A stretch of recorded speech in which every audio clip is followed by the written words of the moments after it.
outside, standing opposed to each other in the woods. And by Izuku's side was Shina. I'm pretty sure I already know the answer, but I want to see how I would be quirk would match up against the best of the best. Izuku said with a smile. I only have 2 requests. Don't hold back. And don't try to wait for Shina's effect to wear off. I want this to be a battle of quirks. Alright then. Ochiko activated full cowling 45%. Let's go? Izuku. Shina. If you please. Izuku asked kindly as he took off this cloak. Got it, Mr. Midoriya. Shina quickly turned her hand into a scythe and nicked his hand a few times. Izuku felt the presence of his normally non-existent quirk and smiled. Alright. Ochiko. Boom. Immediately, Izuku burst at Ochiko as he repelled himself off the air behind him and landed a solid kick on Ochiko's face, sending her flying through a tree. He's faster than I thought. Ochiko thought as she flipped herself and landed sideways on a tree. But when she looked up where Izuku should have been, he was gone. Slam. Suddenly Izuku dove down from above and slammed Ochiko into the ground with both feet. Boom.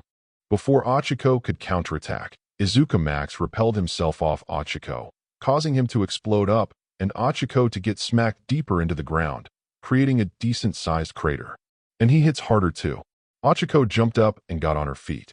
Still, I think I'm faster and stronger. But Izuku's definitely smarter than me. That's going to be trouble. Whoosh. Ochiko heard the sound of something moving behind her, and she immediately turned around and put up her arms to guard, just in time as Izuku landed a powerful kick. A moment later, Izuku repelled away, blasting himself away from Ochiko and knocking her back a few feet. Before Izuku could get too far, Ochiko rushed after him and started gaining on him quickly. As Ochiko was getting close, Izuku repelled himself away from Ochiko, not only pushing Ochiko back, but pushing him forward even faster. I can't get close. Ochiko fought against repel with all her might, but she wasn't getting any closer to Izuku. Wait. Ochiko then ran to the left, quickly getting out of repel's range of effect, before circling around to where Izuku was, and getting in front of him. Izuku's eyes went wide, but he quickly responded by shooting upward into the air, soaring high above the trees. But that wouldn't be the case for long, as Ochiko started picking up trees and throwing them at Izuku at rapid-fire speed.